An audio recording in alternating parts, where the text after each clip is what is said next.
Well, I just want to welcome you. My name is Derek Schaefer, Executive Director with West Creek Conservancy, to our 2026 annual meeting. And I'll apologize in advance for the parking. It was slightly unexpected. But to first welcome us to our annual meeting, our board chairman, Michael Mollenkamp. Hey. Well, thank you, Derek. So let me start off by just welcoming you. Hope you're having a good evening already, good food and everything. But thank you for coming to West Creek's 2026 annual meeting. So first off, as you said, I'm Mike Mollenkamp. I'm the current board chair for West Creek's board of directors.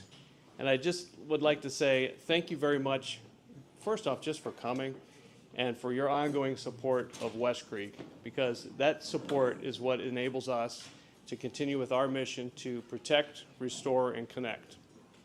And we accomplish this through working closely with many key partners. And a highlight of this evening is you'll get some presentations from several of those partners as they share examples of connecting communities through conservation. So throughout this, please do share your thoughts, ask questions. We do want to hear from you. So you can ask that during the forum or at any point during the evening to any of us. But more than anything, it's just a thank you to all of you for being here and being ongoing supporters and being engaged and involved with West Creek so that we can all be successful in continuing to help our community. I'll turn this back over to Derek. Thank you very much.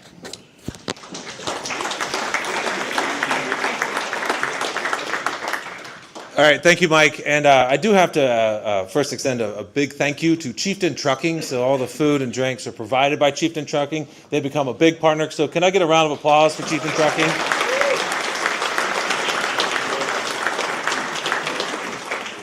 And while I finagle this, I'm going to invite Danielle DeJac up here for a special announcement of a very, very dedicated volunteer.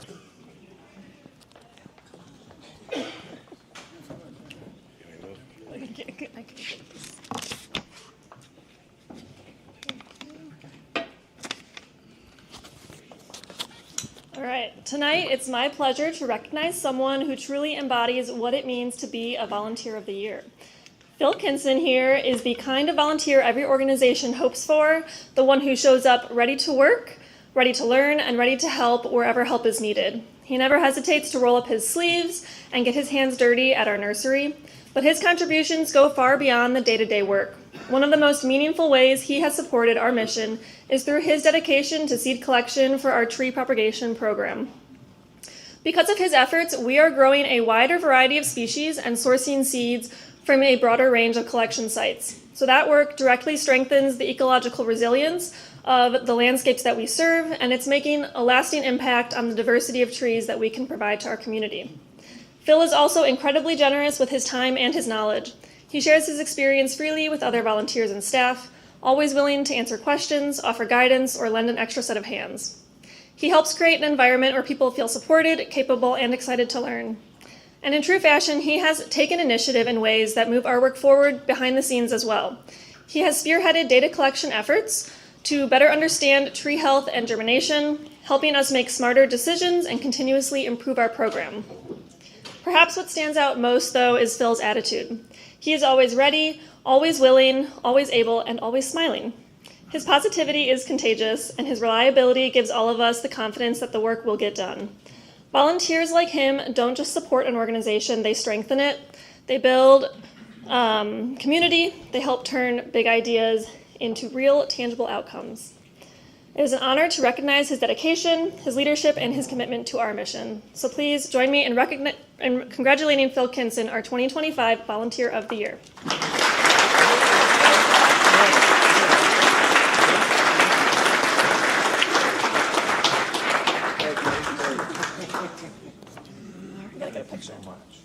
And thank you all to all of my fellow volunteers.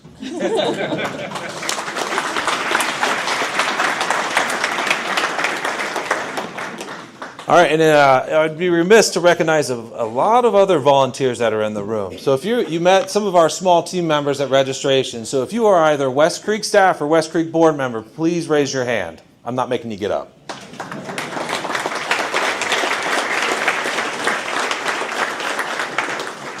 the work we get to do isn't done without our board, our highly dedicated board, vested board. They put in countless time, hours, energy, resources. And I do want to special thanks Kelly Epping for helping us put together this meeting. She's our most recent staff hire, our Director of Development.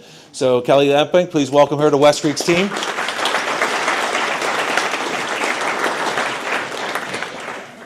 So, we're in the city of Parma, and I would love to have Mayor DeGeeter welcome you to Ridgewood Golf and Event Center and talk about a tagline.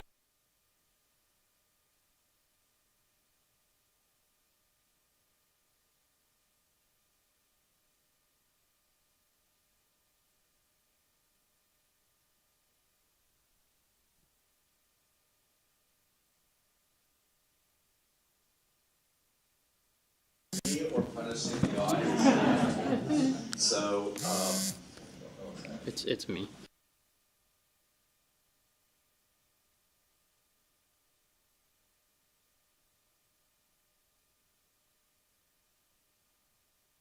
shout out goes to all the board members who play a vital role, the volunteers that make this Conservancy hum.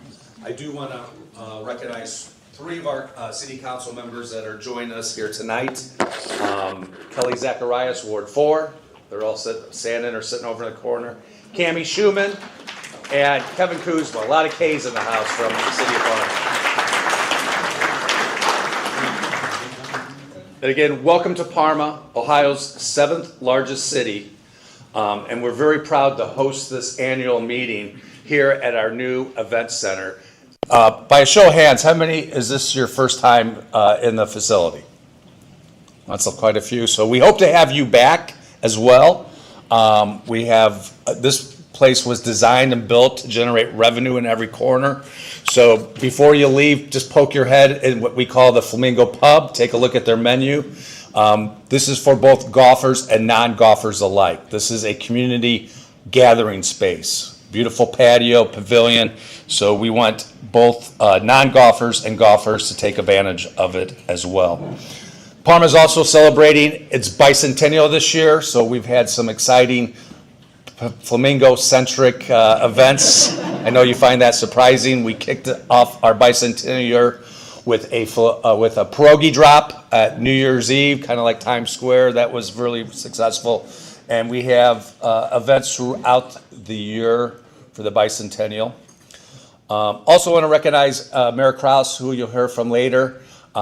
He likes to talk more than I do. I know from mayors and managers meetings, so I'll maybe yield some of my time to you, Mayor, as well. And it's good to see Brian Zimmerman, another wonderful partner with us. And I also see folks from the Sewer District, which I'm proud to serve on as a board of trustees. They are another wonderful partner with the city of Parma, other cities, and with this organization as well. In local government, we spend a lot of time focused on immediate needs, public safety, roads, basic services. But the work of the West Creek Conservancy operates on a longer horizon. It's about shaping land and infrastructure in ways that determine how our communities function, not just today, but years and decades from now. In Parma, we approach that work with a simple motto, our city motto: progress through partnerships. And that's exactly what organizations like West Creek Conservancy makes possible. So you may have read that tagline that we love flattery like that, stealing our motto. But it's really, really so effective because you can't do it alone. No matter what organization, what agency you are, you need partners to have progress. What makes that work effective is that it is grounded in West Creek's clear framework: protect, restore, connect. Not as a slogan, but as a practical, disciplined approach to land use and environmental management. In Parma, we are a built community, inner ring suburb. Land is limited. Every acre matters. The work we've done together to protect open space and critical natural areas directly affects how our city performs, particularly when it comes to stormwater, flooding, and long-term infrastructure causes. It's a great screen to look at, just saying. I think I'm probably pushing down on your buttons. Yeah, we might be. It's okay. I'll slide that. I'll put this over here. How about that? Does that work better? No pushing buttons. Who's this young guy here? Holy cow. Wow.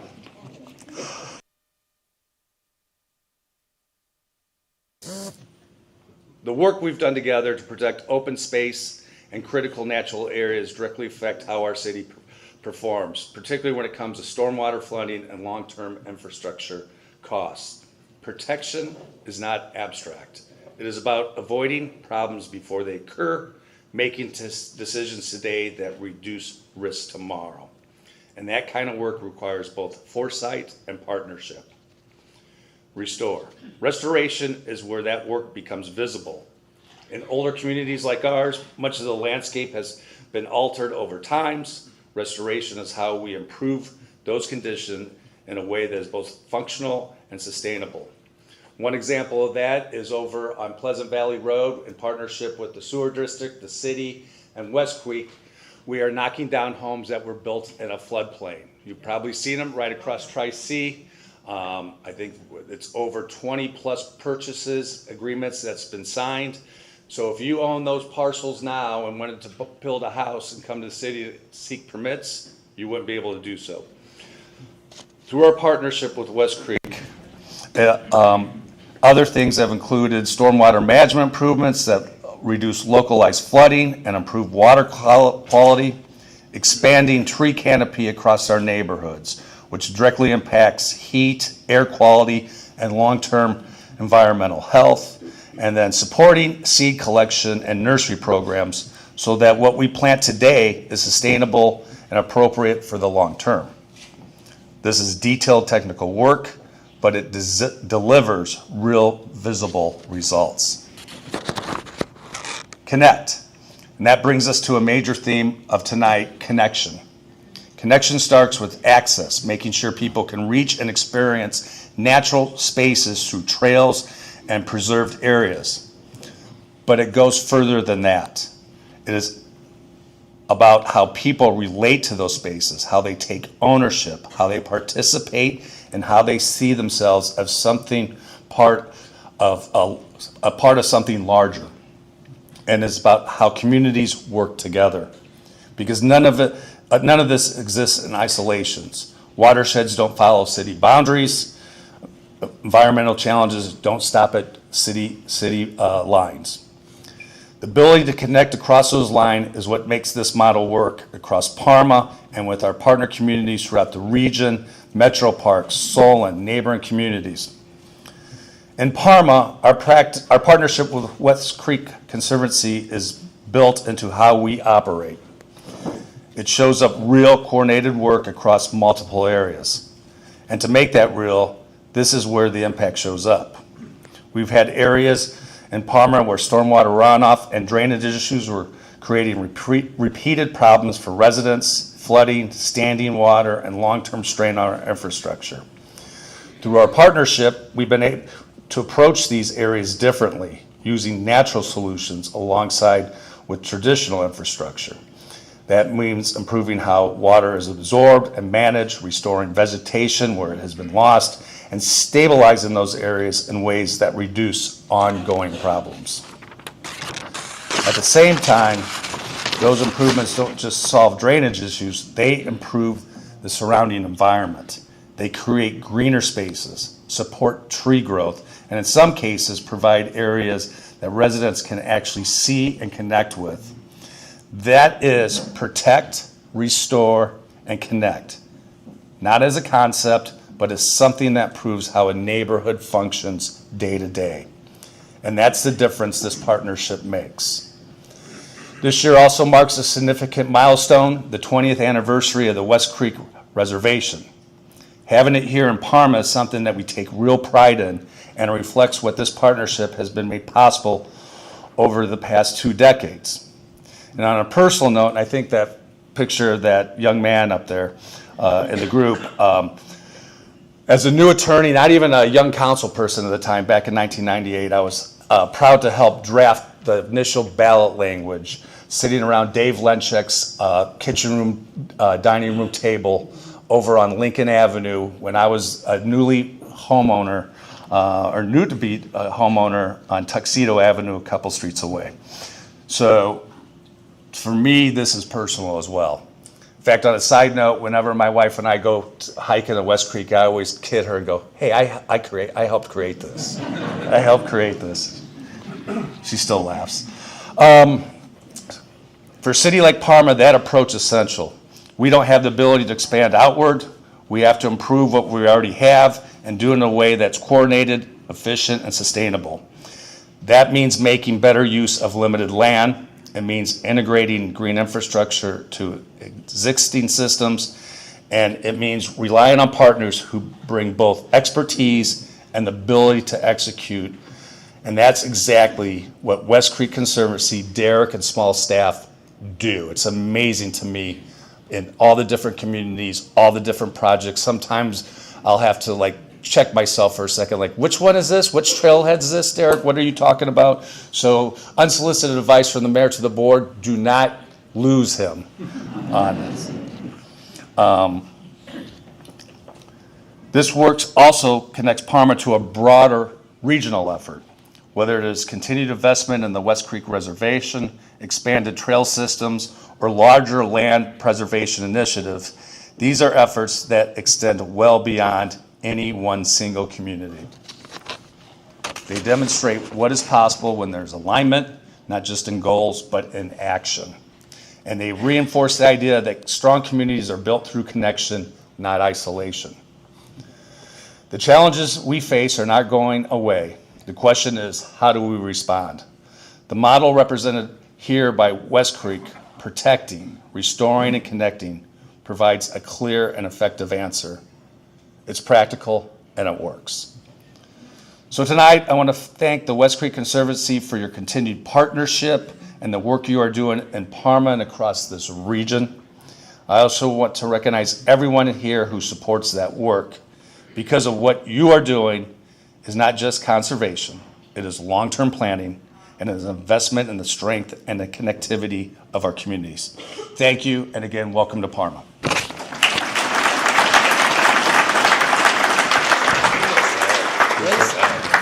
Thank you, Mayor. Well, I appreciate that, Mayor. And now I'd like to introduce CEO Brian Zimmerman, Cleveland Metro Parks.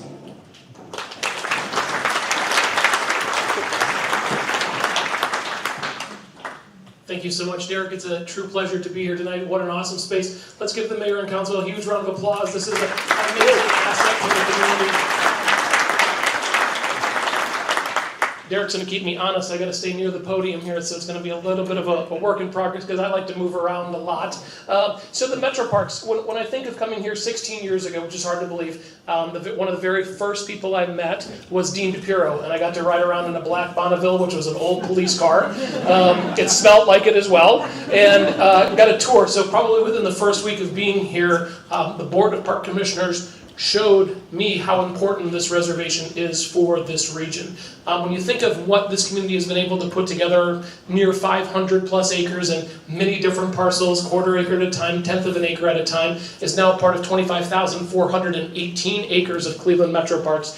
A really, truly remarkable conservation story about protection, and I use the words ownership of the community. When we talk about the Metro Parks, 5-time winner of the National Gold Medal, there are a number of numbers up there you can read. 2,000 plus animals just down the way at the world-class Cleveland Metro Park Zoo, where we're building a world-class habitats for our orangutans and gorillas. So if you haven't had a chance to check that out, an awesome opportunity. But really talking about trails and mileage along the way, 325 plus miles. We talk about the revenue sources because there's a lot of conversation across 88 counties, and I'm only here to educate, not advocate, but how we spend our dollars. Metro Parks as an entity in the 108 years is debt-free. So everything that we do, we either raise money for on the outside or use our dollars. So the breakdown there from property taxes, charges for service, which we really work very hard at balancing. We have 9 golf courses, all of them run in the black. Our zoo, when I first got here, was being subsidized almost 80%. We're down to almost 22%. So we keep working those things off of the numbers there. So that's kind of the breakdown of the funds.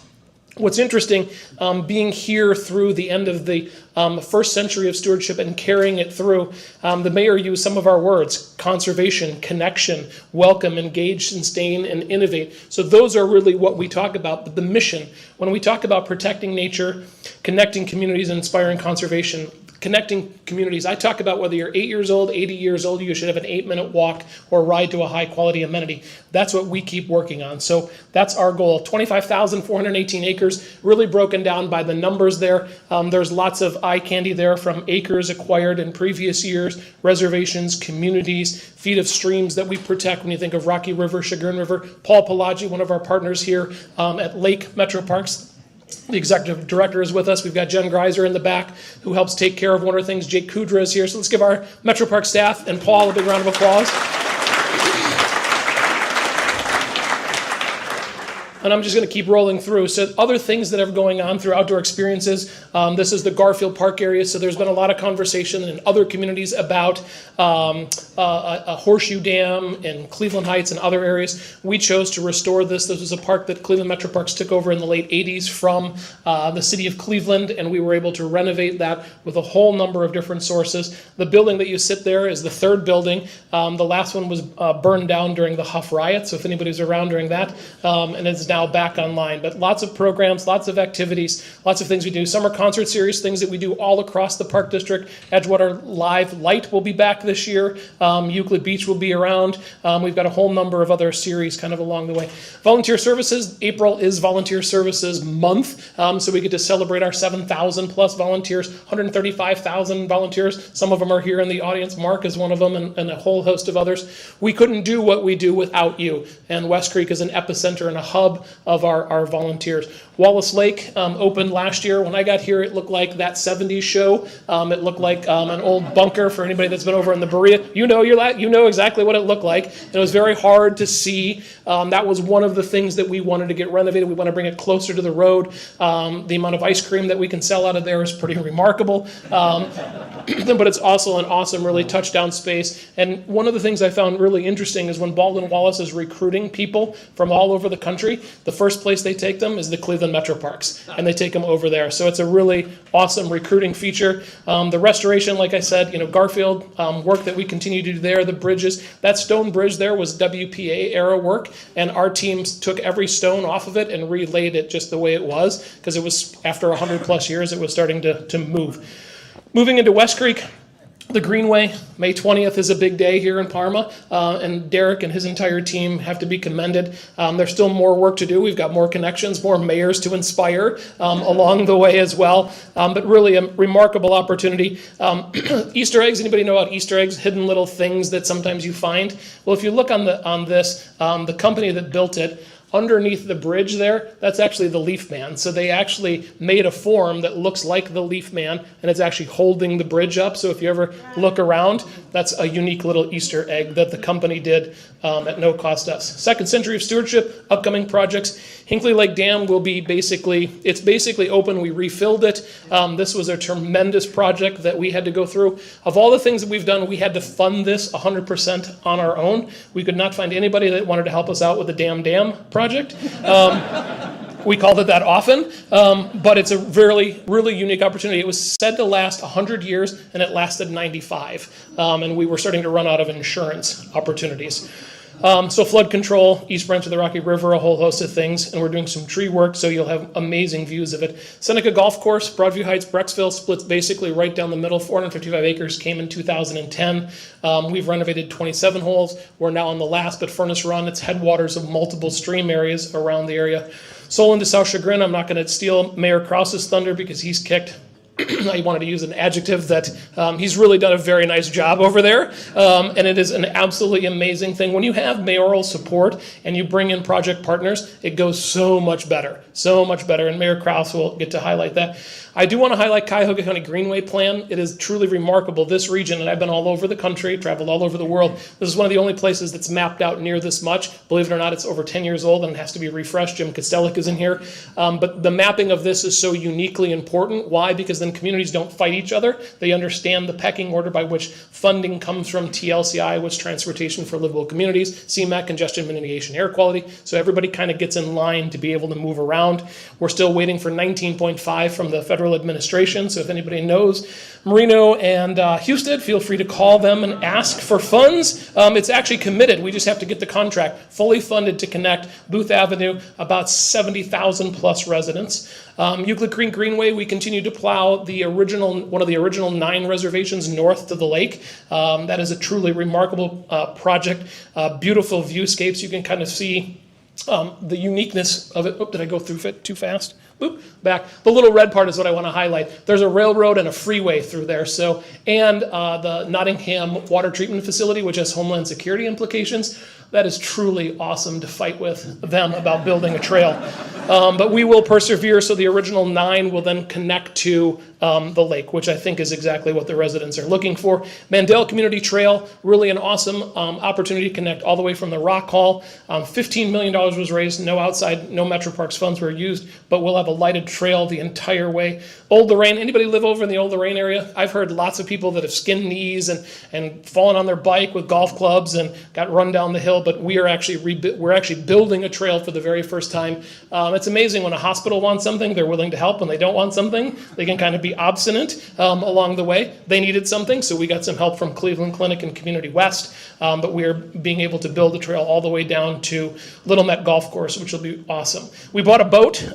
We should have thought maybe a little bit more about buying a 100 and some odd year boat, but it was one of those very unique opportunities. When I talk about our Euclid Creek Reservation, there are very few amenities where you can get inside anything. In fact, there's only one pavilion there. We serve thousands of hot lunches there annually, and when it rains, they sit outside. And so we brought this over there. We've raised almost $2.5 million. We're going to build it in sections, but it's a very unique opportunity. So if you ever ate at Hornblowers, you can come over there at some point in time and enjoy. Gordon Park South, just south of I-90 freeway. We have no idea, way back when they bifurcated it through the freeway and they plowed a railroad behind it. We're working to try to unify that. We received an $11 million from the Jack Joseph and Mort Mandel Foundation to be able to renovate that along the way. Irishtown Bend, another project that Derek really... Look, there are very few people that will sign up and say, hey, I'll take a hillside that's failing into a river that could cause major economic collapse. Let's give Derek a round of applause.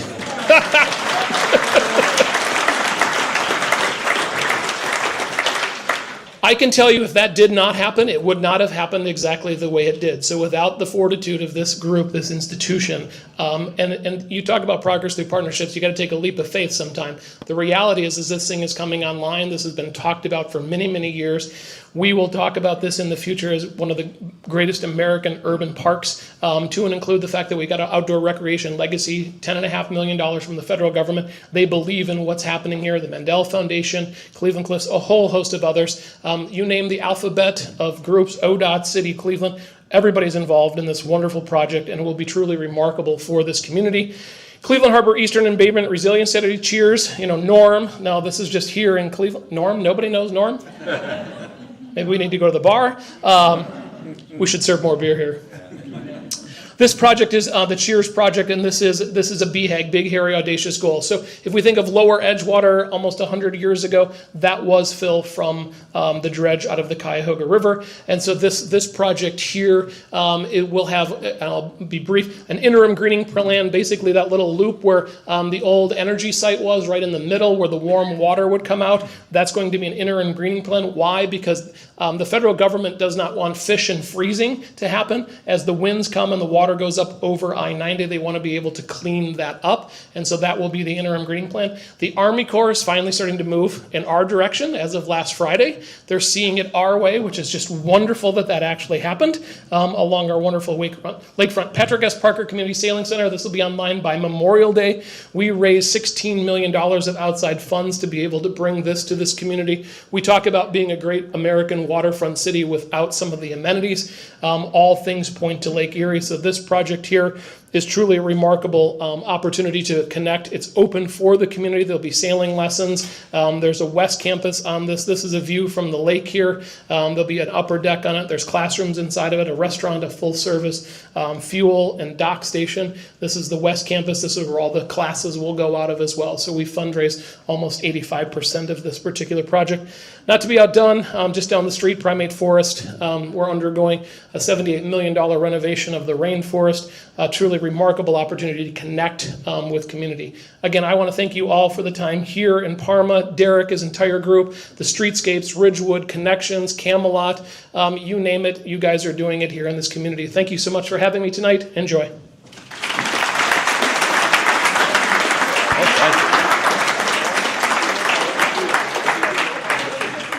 And I think it's funny y'all think I talk fast.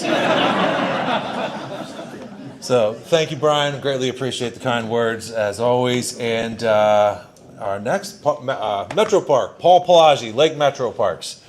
He's going to be joining us. We don't talk about a lot of our Lake County projects very often, so we wanted to just hear it from the horse's mouth per se. So with love. So everyone, Paul Pelagi, Executive Director, Lake Metro Parks. Hi, how are you? I don't even know what he's going to have on the screen, so It's a surprise. Maybe. that's not good. Oh, there we go. I know that one. You know that one? I know that one. You can hit one more Thank slide. you. Oh, okay. Thank you very much, Brian, for the kind words and pointing us out, and Derek and everybody, and thanks to the West Creek staff. So you can kind of look at me as Brian's poor cousin from out in the hinterland, okay? So I thought about putting a PowerPoint together, and then I found out I'm going to be following Brian. And out in Lake County, I'm not going to try and put up a PowerPoint, look anything like what Brian does. But when we're talking about partnerships and cooperation, Brian did hit on something that kind of caught my ear. Lake Metro Parks, we've got about 10,000 acres, smallest county in the state. And we were looking at a project up on the lake shore that's been under cleanup since 1993. Old Diamond Shamrock Chemical Company had been in business since 1917, producing all kinds of different chemicals. And following what were then the 1920s and the 1930s and 40s and 50s environmental laws. It's a rough piece of property, about 1,000 acres. It was getting to the point where sections of it were finishing with the cleanup. And the community starts to think, what's going to happen here? Private owners out of Texas were starting to wonder what's going to happen here. One of the biggest oil and gas, I think they're third largest energy company in the world, owns this property. The owners came to us, Little Lake Metro Parks. I don't have the people to try and figure out what to do with a 1,000-acre brownfield site. But just like on Irishtown Bend, somebody raised his hand. Okay? And when you get down to the partnership, this is a great example of we as a park district have some strengths, but figuring out how to deal with a brownfield is not one of them. But what West Creek was able to do was bring their experience to the table. And I remember I asked the corporate guys, they flew in from Texas and they were going to be touring, and I said, can you meet this guy? Just meet with this guy. And they're like, oh, some environmental guy. What are we going to do with this environmental guy? What's he going to know? I said, just go drive around the site with him. So we get in these two trucks. Derek and the corporate guys are in one truck, and I'm in the back truck with Brett. Where's Brett? We're kind of nervous and worried about how this is going to go. We drive around behind them, and they stop a few times. We drive all over the site. We finish up. We get out. They get out of the trucks, and they said, how do we do this? Let's go. Okay, Derek won them over in a truck ride. Okay, this is 1,000 acres directly on Lake Erie. We are now in the process of building a lakefront trail from Paynesville Township to Fairport, which is about 2 miles of direct on the water. You can take a rock, toss it into Lake Erie for 2 miles. First phase is done, second phase is done, and the third phase is underway right now. And not that that wasn't hard enough to handle and figure out how to deal with a 1950s chemical plant property with settling ponds, on the Grand River, on Lake Erie. Derek and the team decided, let's put a solar farm on it and go after a $130 million federal grant to build a solar field on it. And they won. They beat the state of Ohio. And you threw some stuff in there for Cuyahoga County too, Brian. So, you know, yeah. Well, you get, you know, 80 million's going here though, right? So when you talk about the partnership, that's what I really want you to take away from us, from me tonight, is that out in the conservation world, there are those of us who have different areas of expertise. I know how to run a park district. I've got a great team. We can redevelop land. We can turn things into parks. We can run great programs. But things like this are out of our capacity. And that's where groups like West Creek and Derek and his team can come in and really hash through a lot of the details. I'm dealing with birds and trails. They're dealing with all kinds of stuff. I don't even know what you're dealing with. The insurance alone on dealing with this. But it's a great project, so if anybody's going to have an opportunity to come out there, we have access to it. I want to thank your board for trusting in Derek and trusting in us to be part of that. We've already done a couple other smaller projects on the Grand River that you've been very helpful with that wouldn't have happened if not for West Creek. But those of you who have a chance on the board, you want to come out, I'll just volunteer Brett and I and Derek to go give some tours. We've got access, love to take you out. I was out there this morning. It's a beautiful view, and we will be hopefully under construction by this fall. We've got all the money lined up through state, federal, and local grants to pay for the 2 miles of trail, parking lots, and overlooks. So that is, and I think, Derek, you slid in one more? Yeah, one more. Surprise. Yeah, this scares me. There it is. One of the things that we're doing is building what we call shoreline decks. So we are currently engineering, as the trail goes for 2 miles, asphalt, ADA, accessible along the lake. We're building shoreline decks that go out. I feel terrible. I mean, Brian's up there showing marinas and bays, so I'm excited about having a little piece of concrete sticking along the edge of the lake that you can go walk on. But I think Brian and I share this. The natural resources that we have in Northeast Ohio are really special. And probably one of the biggest ones for us is Lake Erie. So having direct access to the lake, having shoreline decks where people can actually sit, they can watch birds, they can see the sunset, they can watch sailboats out of the marinas, they can fish. Brett and I are possibly fishing there later tonight if Derek lets us get out of here quickly. Just a great opportunity for people to be able to get up close to the lake. So just want to close, again, thank the board for trusting in Derek and the staff and letting them come out and take a chance. But I think everybody Lake County side is really excited about the future of this. And in the political world that we're in, it's amazing to me how all sides have come around this project. I've got very conservative people and very liberal people very excited about this project. And we don't see that very much, but everybody's agreeing protecting this area, providing public access to Lake Erie is something we can all get behind. So thank you very much, Derek, and your staff. Thank you.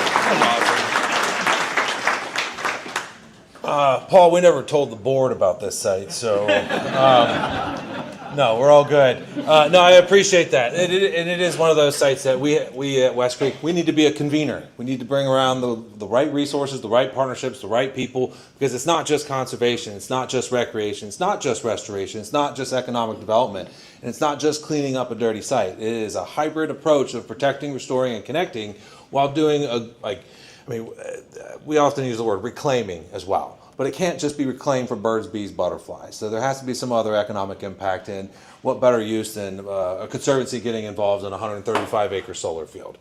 So we're going to have Mayor Kraus from Solon back cleanup as a municipal partner, and don't miss. Yeah. Thanks, Mayor. Hi, welcome everybody. Thank you for having me. It's good to be at cleanup. It's good to be with my good buddy Tim DeGeeter. Great to be with Brian, Paul. I'm going to take you and my friend Andre, thank you for coming all the way from Solon. It's a long way, head of our green team. But what I really wanted to share with you is just a personal story about this really, really cool trail. I've been a lifelong biker, hiker, runner. Back when I was cut from basketball at Cleveland Heights High School a few long decades ago, my track coach at the time, and I didn't know it then, but we have these tunnels at Heights High in the basement, and I would go and cry my tears away that I wasn't going to be a basketball player there, and I would run the tunnels, and the track coach screamed at me one day and said, "Hey, Kraus, I hear we need some slow guys to run the distance races." And I looked at Coach Mann, and I said, "I'm your guy."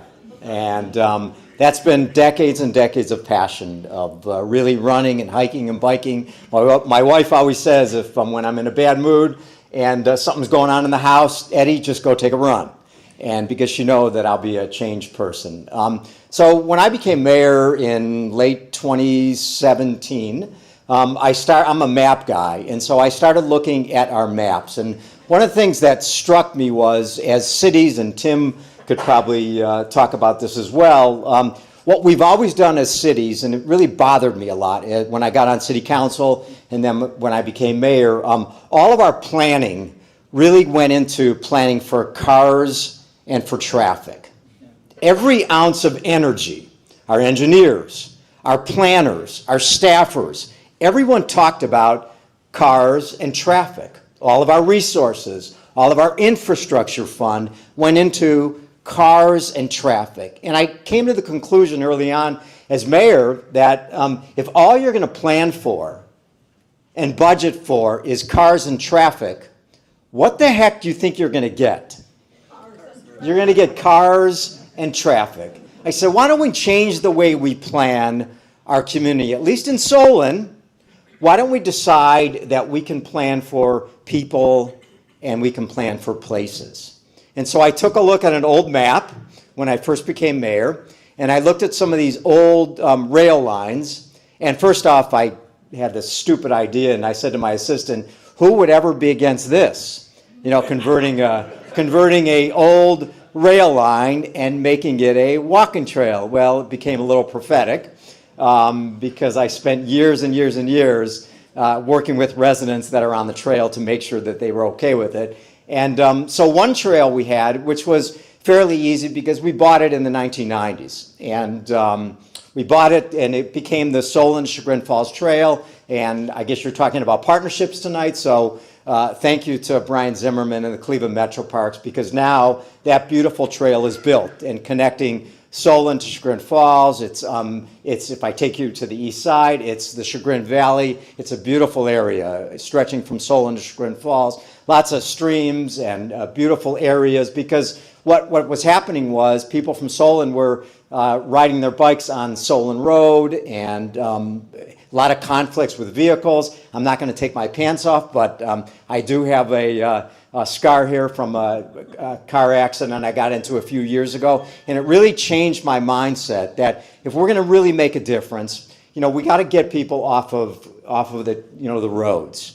Because first off, what are 95% of people doing on roads? They're texting, they're looking at their phones. They're certainly not paying attention to people that are hiking or biking. And so we built that trail, that Chagrin Falls Trail, and it's really transformed our community in so many different ways. People that had never used the trail before, even the people that were vehemently against the trail are now using the trail. And even people who put up a gate on the trail now want access to the trail. So, and even people who we put in fences and screening, now I see them on the trail. And they tried to hide their faces from me, and all the people that were screaming at me at council meetings kind of smile, and I've had people call me and said, you were right. I had two people who swore to me that when they sold their home, that their property values will decrease, and those two people, probably in excess of $50,000 to $100,000, they're properly increased because of that trail. And I'm still trying to get the check back from them, but I don't think it's going to come. But this next trail that I'm going to talk about tonight, really, there's a lot of reasons that I feel I should not be up here, because there are so many points to this process that I had with this trail that I never thought it was going to happen. That when all else, there were so many failures. But every point in those failures, there was someone that helped me, that sort of picked me up, a partner along the way that said, you know what, we're going to make this happen. So this particular trail, we call it the Headwaters Trail. At least it's about a 7.1 mile trail. It starts, if you know where Solon is, it's a Harper Road. We have a large industrial area there. We have 900 businesses, mostly industrial companies that stretch along Harper Cochrane Road there. And it goes east all the way through Solon, goes through our golf course. We do have a golf course, Grantwood. It cuts right through Grantwood Golf Course. Goes into Geauga County. It goes into, there's a development going in there, the old, if you remember Geauga Lake and SeaWorld, there's a new development, and then it cuts into the city of Aurora. So it's about a 7.1 mile trail. The first pinpoint where I thought failure was going to occur was when, for 2 years, I became mayor in 2018. For 2 years, I called Norfolk Southern to talk about how do I buy this trail. For 2 years, I got crickets. One day, I was with my congressman, who happened to be David Joyce, and we started talking about this, and I said, David, they won't call me back. I really would love to purchase this trail. We built this, another trail, and he said, Eddie, let me make a phone call, and wouldn't you know, that afternoon, Norfolk Southern calls me back. So that was my first realization that I'm going to need help with this. I'm going to need help and understanding, and I'm going to need partners along the way. So thank you, David, for really getting this ball started. So we started having discussions with them, and I don't know if you know, but having discussions with Norfolk Southern are painful. They're disturbing. As a lawyer, I found it to be just abominable that when they told me that they will not show me any of the documents, they won't show me the environmental work, they won't show me the surveys, they won't show me any of the legal descriptions. You get this as is. Take it or leave it. And we had probably 1.5 to 2 years of these conversations, and it was not going well. And the second thing they told me was, we have an appraisal for, this is a 7.1 mile trail, we have an appraisal for $10.7 million, that's it. You take it. And I said, listen, we're just a city. I can't pay, nor will my council support paying, $10.7 million for this trail. And so really the conversation ended until I got a call from my state senator, the second person that saved me along the way. Jerry Serino was down in Columbus, and he was meeting with the lobbyists for Norfolk Southern, and said to me, do you want me to help you with this? Do you need help with this? I said, yeah, I need them to reduce the price a few $1 million. That's the only way we're going to be able to do this. So Jerry had a great conversation with them. Lo and behold, at our next meeting, the purchase price was $8.7 million. So thank you, Senator Serino, that second person that saved me. And then our discussions started to occur, and we realized we had a funding gap. We had $6 million as a city that we were going to pony up on this. The city of Aurora had about $800,000. So that's $6.8 million. The purchase price was $8.7 million. And so we had a significant funding gap, and the conversations started to die. They started to end. We didn't have support for this. My council said, that's all you got, the $6 million. And there's a guy there, Arthur Schmidt. I don't know if you remember, but we were sitting around the table, and they said, I have a guy. I think Arthur said, I have a guy that I think can help us. And he mentioned the guy's name, some Derek guy. I have no idea who it is. You have to understand, I'm from the east side. We don't know who Derek is. We don't even know who the heck West Creek is. So Arthur said, maybe we should set up a meeting. And so we sitting around the table. He said, I want to bring Derek in. And so some guy in shorts and a T-shirt walks through City Hall. And I said to Arthur, who is that? And Arthur's like, that's my guy. And I'm like, really? This is the guy that's going to help be the savior and try to cut this, funding gap? So we had the meeting, and my assistant was impressed. And I think, if I recall correctly, Derek took out a napkin as we're sitting around the table, and he starts scribbling notes on this napkin, and he starts talking about all this crazy stuff like public works money, NRAC money, District 1, here's how we can close this gap. He starts to, compute these numbers. I'm looking at him like he's out of his mind. Like, how the heck are we going to come up with $2 million to fill this? And we had multiple meetings, multiple sessions. We spent years trying to figure out how we're able to do this. We had weekly meetings with Joe Leslie. And Joe was absolutely phenomenal. What a great partner we had with Joe, trying to figure out how to be able to do this, how to close this gap. And lo and behold, Derek and his team, along with Open Space Institute, which is a conservation group out of New Jersey, they put in for the application for the Public Works NRAC funding for District 1. And we go to the presentation, we go to the meeting at the Metro Parks. It was a great presentation. And the smartest thing what I did was I sat there and I didn't say a word. And I let Derek say it all. And he knew everything. He knew this trail. He knew every plant that was on it, every animal that was on it, every ecological issue, environmental issues, everything that was under it. He knew everything about this trail. And what was really smart, even before we got to this vote, before we got to the board meeting and the vote, he invited them out there to a tour. And we walked the property. And what I realized after everyone got off and started to talk to Derek, I realized he had already got to these people. He had already talked to them and schmoozed them and began to make sure that they understood the magnitude, of this type of trail. And so at that meeting, after the meeting, we were awarded that $2.5 million, closed the gap, we purchased the property, and the property is now ours. That beautiful trail, that 7.1 mile trail, now will be able to connect to the Headwaters Trail, which I ride all the time between Manaway and Garrettsville. That trail then connects through trails in Portage County, Trumbull County, Mahoning County, so that's 70 miles throughout northeastern Ohio through multiple counties. And that trail actually goes through the Cumberland Gap Trail that goes all the way through Pennsylvania to Washington, D.C. Think about all the connections now once this trail is completed between the Summit County Towpath Trail, the Bike and Hike Trail in Summit County, the Portage hike trails all throughout Portage County. You mentioned, Paul, in Lake County. That Lake County connection goes all the way through Geauga County. And then if you go all the way to the east, the connection that the Ashtabula County Trail, which is a beautiful trail that goes north and south from Ashtabula County, now goes all the way down to Trumbull County. It goes to Warren. So these are the transformative counties that will be impacted by this Headwaters Trail, all because Arthur said he has a guy.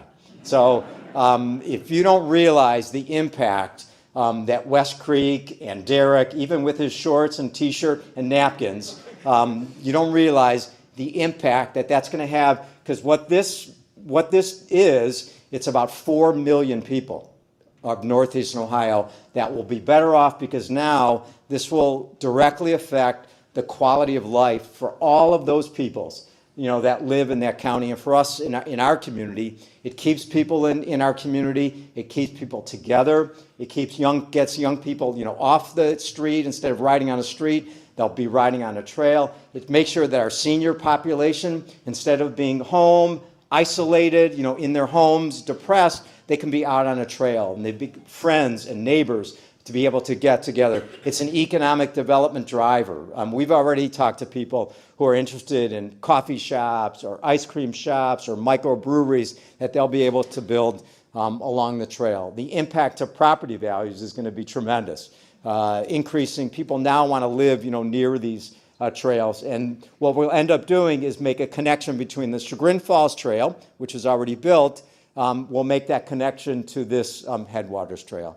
So I want to thank Derek personally, because it's been a great ride. Love to have him. It's been just a tremendous transformative project for the community. But it really is about, like Timmy said it perfectly, it's about these partnerships. You can't do it alone. If I would have tried this alone, I would have failed probably 7 years ago. But because of people that picked me up along the way, that help me understand, how we can do this together. We're going to have an amazing transformational project. So come to the east side, everybody.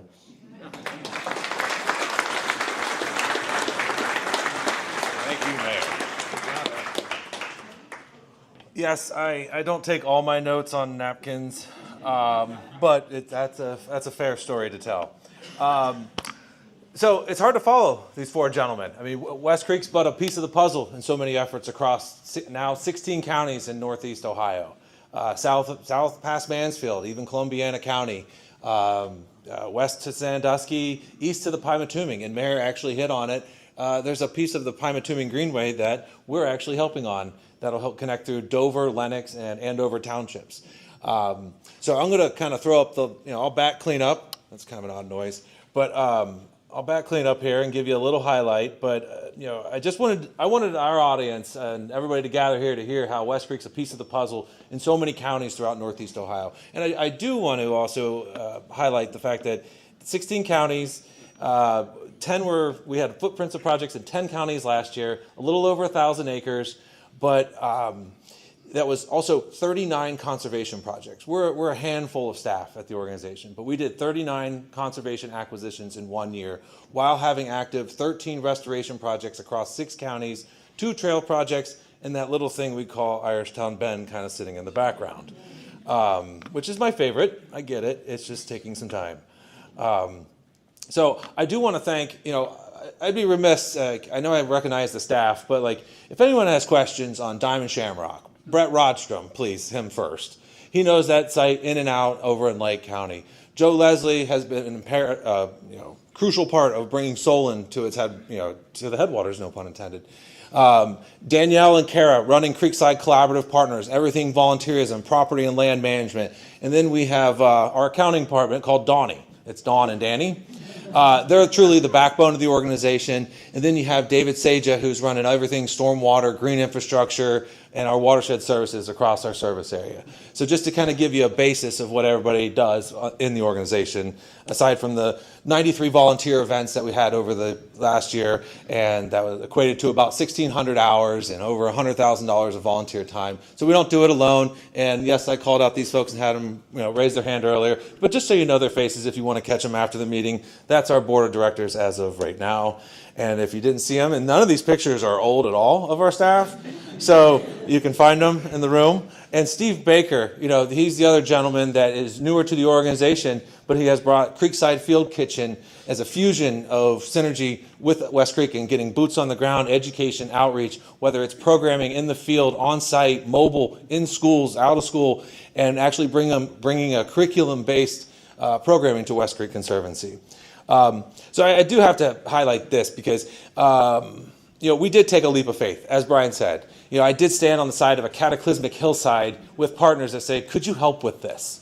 You think for a little bit, but you had to kind of see the end in mind. You had to see a half a mile of riverfront that was completely inaccessible. You had to see the geologic problems. You had to see the inefficiencies of connecting. We're a lakefront community, but we're also a riverfront community. And that is a half a mile. And this would be transformative for Ohio City, Riverview Terrace, Lakeview Terrace. The connection, it was the missing link in the the Cleveland Foundation Lake Link Centennial Trail.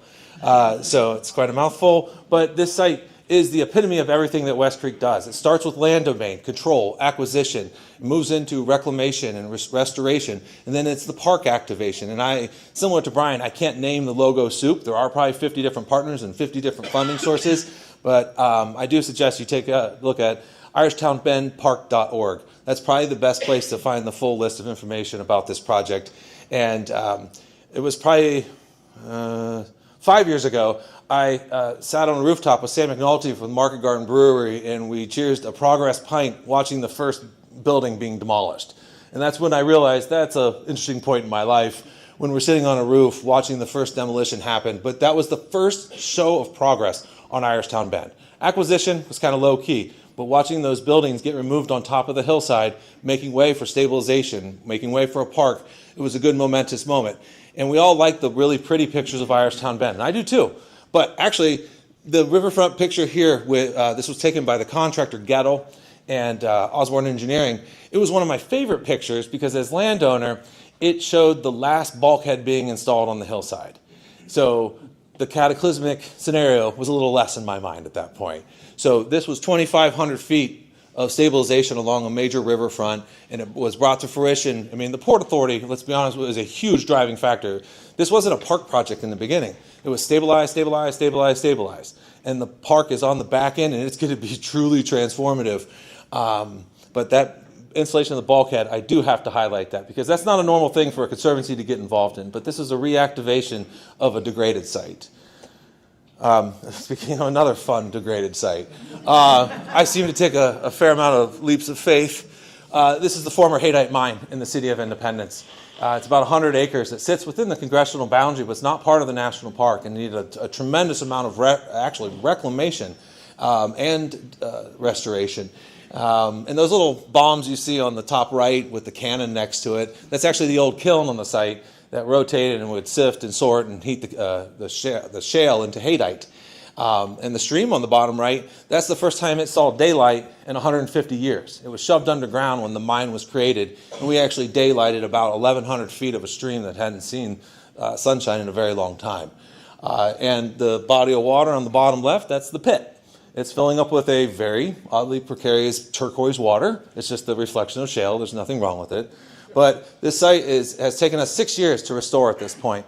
And it's at this nexus of the Hemlock Creek Trail, Cuyahoga Valley Scenic Rail, Cuyahoga River, Hemlock Creek Trail. Hell, we moved the Hemlock Creek Trail from its original anticipated route because the mine was operating.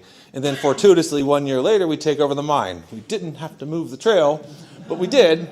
Yeah, it was a good foresight. But this will be a truly interesting site. And what I've told everyone, and I'll tell this room too, and anyone watching online, the site is secured. This is not unfettered access. Please don't. Police are immediately dispatched. Call us to go, or stay tuned with us for actual site tours of Haydite Mine. A lot of reclamation, a lot of planning, and actually CSU, Cleveland State University, has helped on a recent planning initiative to take stakeholder input from the wider community, and I think the results are yielding quite interesting. Actually, Mayor DeGeeter and Brian actually already touched on this, but this was a major piece of the West Creek Greenway, and this will be a ribbon cutting on May 20th, so please sign up for our list if you don't already have it. The reason, I mean, we hear it every day at the office, them building this beautiful bridge and trail. It will be an amazing connector. But I have to resonate with something that Mayor Kraus said. It was 2007-8 when we were originally building the Seven Hills Hike Bike Trail that goes from Broadview out to Cricket. And I was relatively new at West Creek, probably 3 years in. I was doing a public planning process that Brian also talked about, TLCI, and a gentleman stood up at a public meeting and threw a piece of paper at me. It was crumpled, he was angry, and he walked out. We were just planning for this trail that would connect Broadview out to Cricket. I kept the picture. It's on my bulletin board at my office. And it was a guy who he was emphatic that this trail would bring thieves to his neighborhood. And after the meeting, I actually uncrumpled it and looked at the picture. It was a kid on a bike with a flat screen TV on a trail. So, teach their own. But 2 years after we built the trail, I was hosting a kind of an update to the TLCI plan in a different city, and this guy stood up, turned his back to me, and said, "Hold on a second," which is not terrifying at a public meeting. Oh, an audience member takes over. But he turned his back and looked at the audience, and he apologized. He recognized that trail enabled for him to get to his friend, and he said, this is a little foggy at this point, let's go with 2 minutes on a bike ride versus coming out to Hillside Road, down Broadview Road, down Pleasant Valley, and through the back end. He didn't have to take his car anymore. So it is a very build it, believe it community. Not that I want anyone in this room to throw paper at me and prove me wrong later, but that does happen, and we do have to see the end in mind. We are build it, believe it, and sometimes we have to kind of fight through the tough issues to get something good done. And that trail may seem only about a half-mile in length, and I can't thank Cleveland Metro Parks enough for helping to drive it forward. We were able to co-leverage money through the city of Parma and NOACA, Clean Ohio Green Space, as well as West Creek funding and Cleveland Metro Parks funding. But and actually, we love the leaf man under the trail. We see it clear as day from my window. But this was also 30 years of acquisition. That they took 4 pieces of property to bring that little nexus together to connect that entire neighborhood out to Broadview. And actually, the gentleman we bought one of the properties is in this room. Bobby D'Agostino, thank you for actually acquiescing. I pretty much knocked on that gentleman's door for 14 years saying, would you sell, would you sell, would you sell, would you sell? And finally he said, yes, I'll sell. Just leave me alone. So that's kind of the connection piece. And then, if you haven't heard of our Creekside Collaborative Partnership, this is on the rear of Stearns Historic Farmstead. Now this is, we talk about connections. Connections can be physical, it can be linking land, but it's also a socio-cultural connection, getting people to understand their soil, their environment, their birds, their bats, everything that's around them. What can they replicate into their own homes, yards, businesses? And this thing started as where we're going to grow trees. And it just wasn't, but it soon evolved. It became more than trees. It became more than providing vegetation for restoration or green infrastructure or stormwater projects. And to much avail, what Kara came on board, she cleaned up this fallow site after Cleveland Crops vacated it probably 6 years ago and took it running forward. And we have exclosures, irrigation, hoop houses. We have so much on this site. I mean, I put a couple facts that were provided by Danielle, who joined us last year. The seed library propagation, and many thanks to Mark Brody for supporting our tree and seed program throughout this. It started with 800 seed packets, and if you see the 2026 numbers, it's becoming a capacity issue. We can only, 12,000 seed packets in 9 locations in multiple counties. But it's all promulgated from this site. It is a conservation easement, so it's conservation. We've restored various sections of it, and now the connection piece is a socio-cultural thing. And in all reality, this is where a lot of our volunteerism is born out of, whether they're doing seeds or vegetation or native plants, or helping us build propagation boxes. Phil, you've been there 100 times. I hope you love the site and still come back. And actually, Sam Petros Homes, made a generous contribution so we can propagate trees. So we have a goal with him to plant 3,000 trees within the next 8 months. Sorry, Kara. But about 8 months to plant about 3,000 trees across our conservation sites. So, our developer friends are seeing the benefits of what we're producing out of Creekside Collaborative. And the other component of this, which became truly unique and infused, I call it a fusion. I don't like to call it a merger. I like to call it a fusion with Spice Field Kitchen.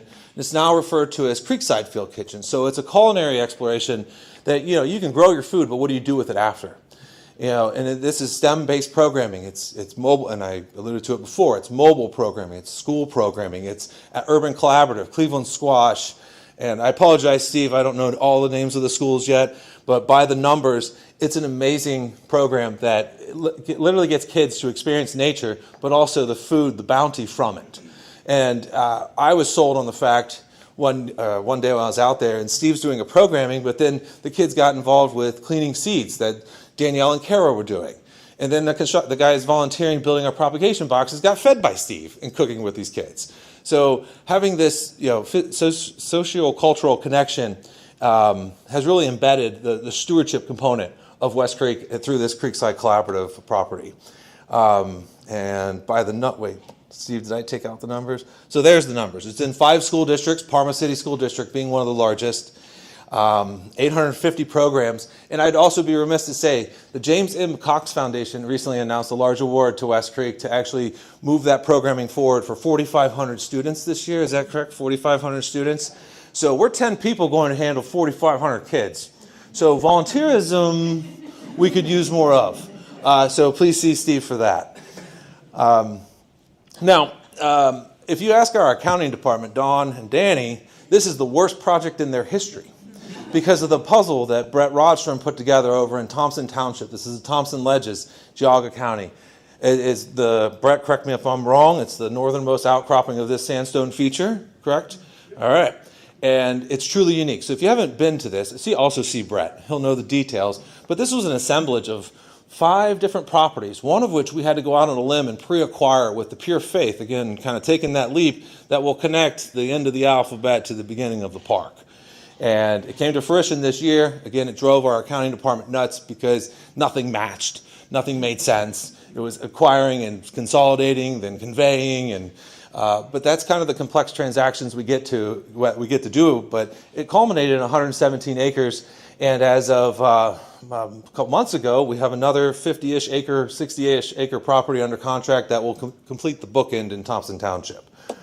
I guess drive down south. Everybody know where Dare Dutchman is? That's my best geolocator here. So it's off 71, and this is Clear Fork River. Clear Fork River, it's actually an undersold, awesome asset for Richland County. And it has some sightings of hellbender, salamander. It's got brown trout. And it's, you have a newly born park district that actually passed its first levy, and you have some philanthropic family investment down there.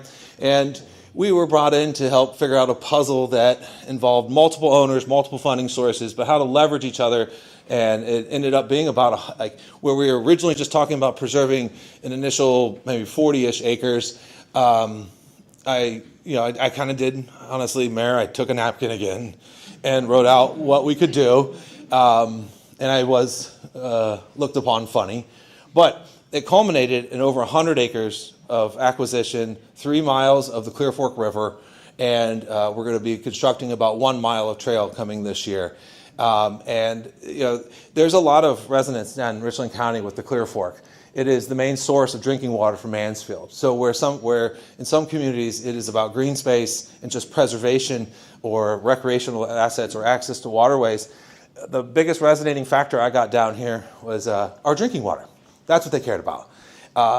And I will say this last funny story in this piece. I got yelled at by a farmer down there. He agreed to meet with me, and he yelled at me for about 20 minutes.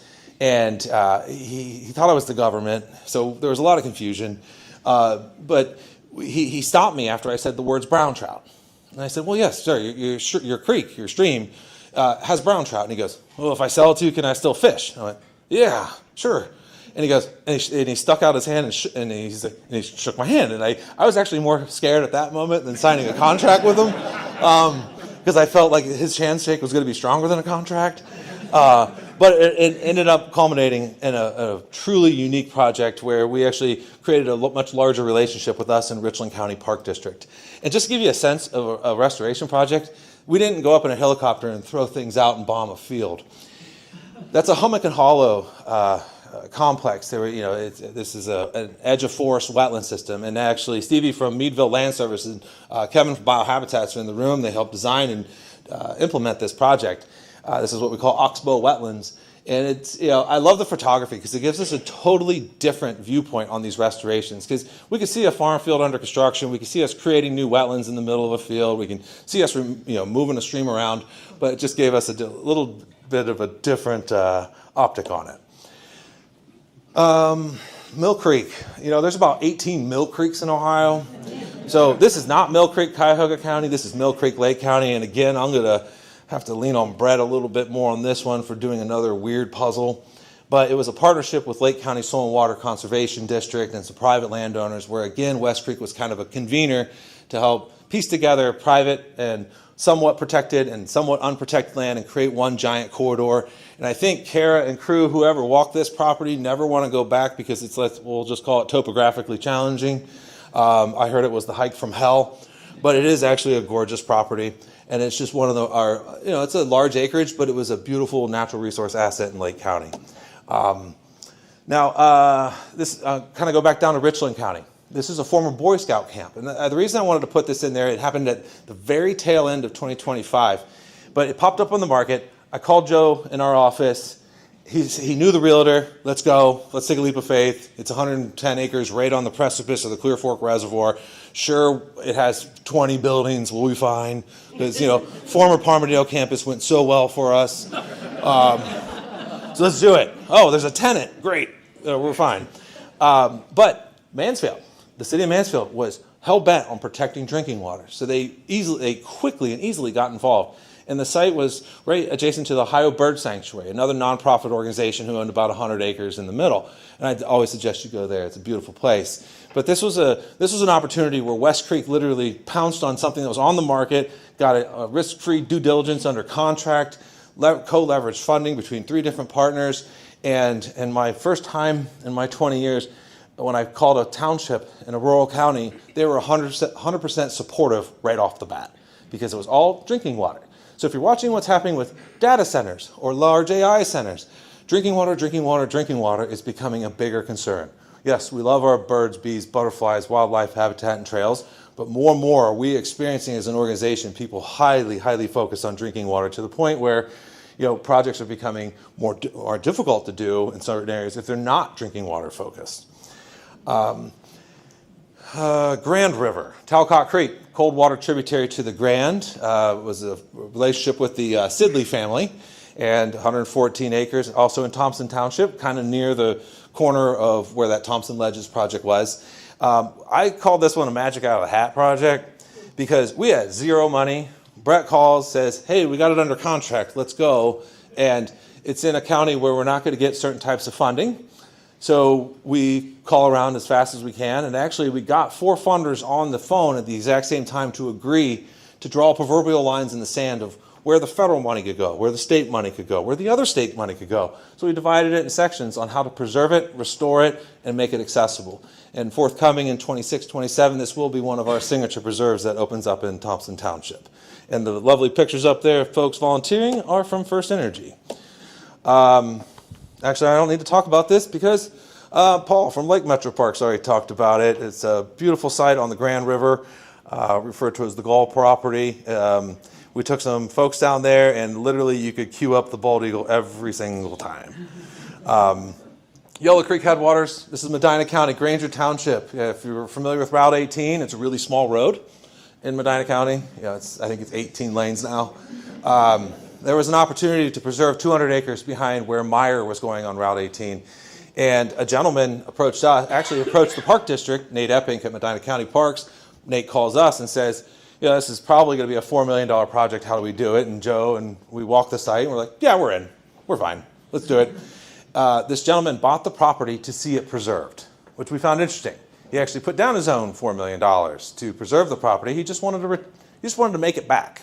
I mean, I wish I had that kind of problem, but it was an opportunity that gave us time. Usually landowners they need cash real quick, but it was this type of scenario where we were able to break it up into 2 phases, one of which we completed in 2025, 97 acres. It's off to the Park District, and round 2 is here in probably September. So this will be a little over 200 acres directly handed to Medina County Park District. Folks from the museum, I saw Garrett Ormiston here working with the Natural History Museum. They have some of the most biologically diverse properties where some of ours are literal dumpster fires. So it's great working with the museum to protect. We can move quickly. We're often known for having that agility as an organization. Cash to make decisions, not always there, but we can move in a versatile manner to pre-acquire for our partners like the museum and others, and park districts, and cities, and sewer districts. But this was a beautiful spot up in Trumbull County, but just highlighting the partnership that has been born with Cleveland Museum of Natural History. I think we did 3 projects with them in 2025. And Brett, I'm sorry I didn't have the prettiest picture up, but I think Brett in our office has called this the most beautiful wetland complex he's ever seen. And we refer to it as Champion Wetlands. It's not a quick drive. It's probably about an hour and 45 from this office. But yeah, I'll talk politely as much as I can about this project.